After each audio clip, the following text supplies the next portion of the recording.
Vamos a seguir conociendo a quienes integran el nuevo gobierno autonómico. Ayer ya hablamos con el presidente y hoy lo hacemos con el vicepresidente de Canarias, también consejero de Economía, Industria, Comercio y Autónomos, Manuel Domínguez, ya nos acompaña en plató. ¿Qué tal? Buenos días. Muy buenos días. Bueno, señor Domínguez, tras tomar posesión como vicepresidente y consejero, dijo usted que lo primero que iba a hacer el Ejecutivo es analizar la situación real de cada área de gobierno. ¿Han empezado ya, y de ser así, de primera, se han encontrado con alguna sorpresa?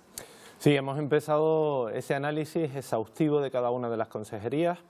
Yo particularmente le he dicho a los dos vicesecretarios, a los dos viceconsejeros que analicen la situación, que hagan un informe y lo primero que haremos es comparecer ante el Parlamento de Canarias para de esta manera poder exponer cuál es la situación real de cada una de las consejerías, cuál es el punto de partida, cuáles son los objetivos a alcanzar, qué es lo que vamos a modificar, qué es lo que vamos a plantear. Creo que es lo más sensato y lo más correcto, ¿no? Han advertido ustedes de que nadie les había comunicado que el próximo año se reactivan las reglas de gasto. Le pregunto, ¿esto les trastoca los planes? ¿Vamos a tener que abrocharnos nuevamente el cinturón en Canarias? Bueno, habiendo escuchado las intervenciones de los responsables tanto de la Unión Europea como a nivel nacional, puede que trastoque los planes.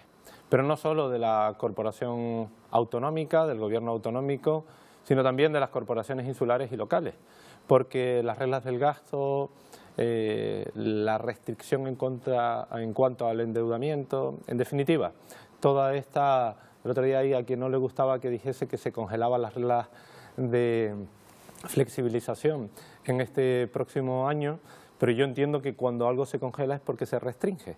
Por lo tanto, si tendremos normas más restrictivas, vamos a tener menos posibilidad de utilizar, entre ellos, pues economías que venían de ejercicios anteriores que definimos como remanentes de tesorería, la capacidad de endeudamiento. En definitiva, creo que puede trastocar el plan de los próximos 4 años, no solo del gobierno autonómico, sino de cualquier otra administración. ¿Y esa menor flexibilidad puede modificar la rebaja del IJIC del próximo año?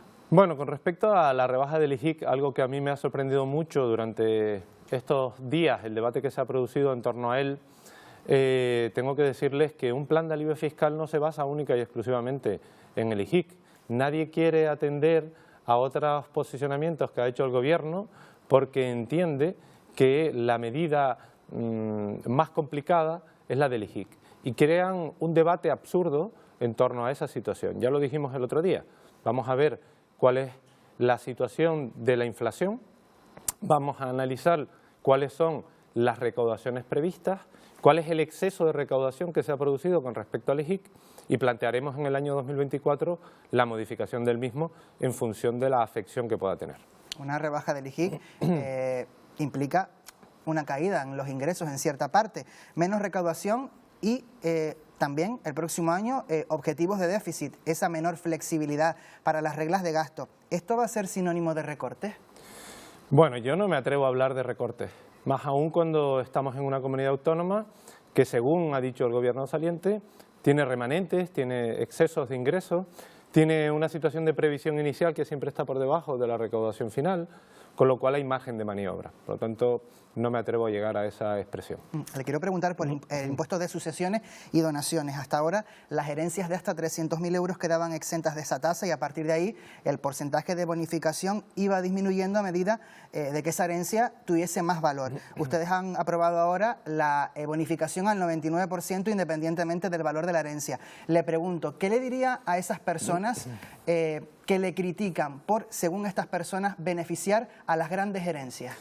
Bueno, este debate casi lo mantuve con las trabajadoras sociales en el ayuntamiento cuando no le daban una ayuda a una persona, una ayuda de emergencia, una ayuda para comer, una ayuda para comprar una bombona de gas, una ayuda para pagar la luz, una ayuda para comprar unas gafas, porque tenía un inmueble.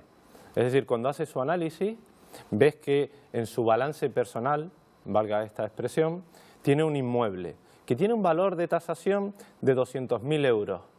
¿Y qué hace con ese inmueble? ¿Come bloques? ¿Come ventanas? Es decir, tenemos que ser conscientes de que el valor de transmisión de una empresa, de una vivienda, de una finca, de una propiedad, en definitiva, ya pagó los impuestos que debió haber pagado y que muchas personas han dejado de percibir su herencia porque no tienen capacidad para pagar el impuesto. Quizás esa transmisión de ese inmueble, indistintamente de su valor, saque de la pobreza a alguna familia. Quizás esa transmisión de ese inmueble, de una vivienda, ayude a alguna persona que hoy en día es demandante de vivienda en el ámbito social. Pero eso no lo quieren ver.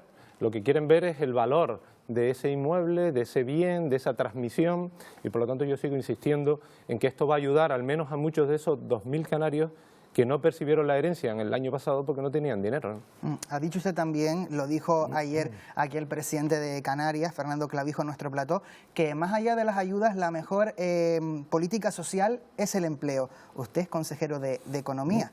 ¿Qué van a hacer para crear más trabajo y que sea de calidad?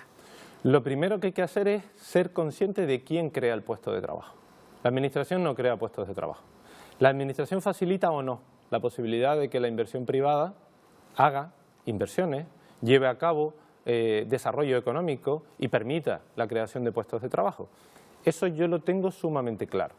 Yo sé que quien crea el puesto de trabajo es la iniciativa privada. Y Canarias, con ese régimen económico y fiscal, con esas ventajas competitivas que ofrece, con esa posición geográfica, tiene que ayudar a ser un polo de atracción. Hoy el 0,3% de la inversión extranjera, solo el 0,3% recae en Canarias. Por lo tanto, tenemos que ser un polo de atracción y de ahí la creación de esa parte del gobierno que nos va a llevar a que nuestro régimen económico y fiscal genere algo que necesita y es seguridad jurídica. La seguridad jurídica es la que va a permitir que no se ahuyente a la inversión y se creen puestos de trabajo estables, puestos de trabajo que ayuden a las familias más necesitadas. Como decimos, es usted también consejero de Economía, Industria, Comercio y Autónomo. Precisamente por estos últimos trabajadores le quiero preguntar, ¿va a aprobar usted algún tipo de bonificación, alguna medida para ayudar a este colectivo de trabajadores?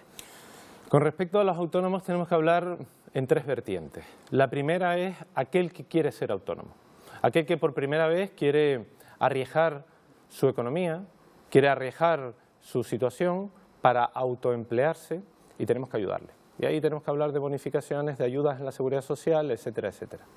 En segunda posición tenemos que hablar de quienes ya se arriesgaron hace mucho tiempo y siguen continuando generando economía, haciendo autoempleo o creando nuevos puestos de trabajo, y a ellos también les tenemos que ayudar a través del fomento de esa actividad autónoma. Y en tercer lugar, la segunda oportunidad. Para mí es fundamental. Aquel que en determinado momento ha fracasado porque en su primera apuesta por ese desarrollo de una actividad empresarial no le fue bien, lo que no podemos es ponerle el pie encima. Lo que tenemos es que ayudarle a salir de esa situación, invitarle, como un niño cuando cae y empieza a caminar y cae al suelo, lo que hace es animarle, ayudarle, darle la mano, tender a que se levante. Eso es lo que queremos hacer con esos autónomos en la segunda oportunidad. Su partido, el PP, también va a gestionar empleo, que además está dentro de la misma consejería que turismo. Ustedes rechazan la tasa turística y también dicen mensajes que fomenten la turismofobia. Le pregunto, ¿la presión de más de 12 millones de turistas que, por ejemplo, tuvimos el año pasado, es soportable para Canarias o hay que repensar el modelo? Si los 12 millones llegaran juntos, estaríamos hablando de una presión exagerada. Si los 12 millones se distribuyen a lo largo de un ejercicio, como es lo que sucede, tenemos que hablar de que Canarias, que tiene un Producto Interior Bruto vinculado directamente al turismo, no se puede permitir el lujo de crear esa turismofobia. Y la turismofobia nace de la siguiente manera, diciendo que el turista paga poco, diciendo que son muchos turistas, diciendo que nos invaden nuestras carreteras, que las colas que se producen en las autopistas son por culpa de los vehículos de alquiler. En definitiva, tenemos que ser un poco conscientes, no, muy conscientes de que el turismo es nuestra principal fuente de ingresos. ¿Y por qué hemos decidido que empleo esté con turismo?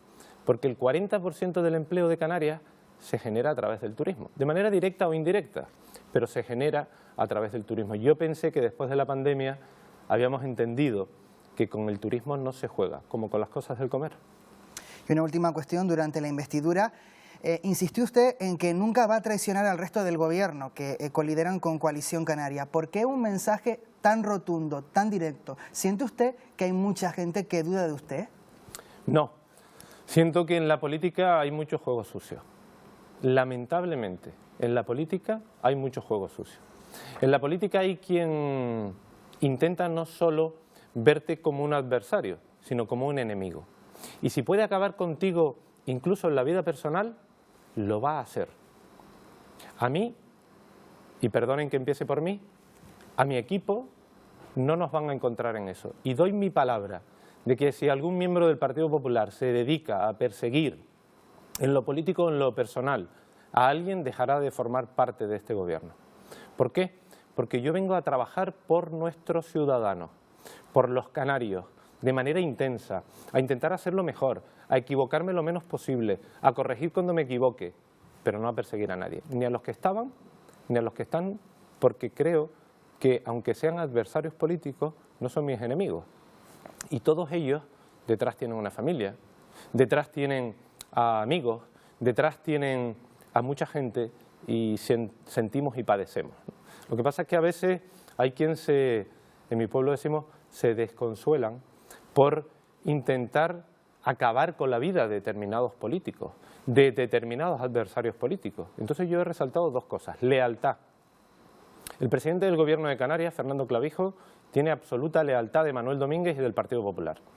Y no habrá traición, en ningún momento. Errores, seguro que sí, pero traición en ningún momento. Pues Manuel Domínguez, vicepresidente de Canarias, también consejero de Economía, Industria, Comercio y Autónomo. Muchísimas gracias por habernos acompañado esta mañana. Nada, un placer. Muchas gracias.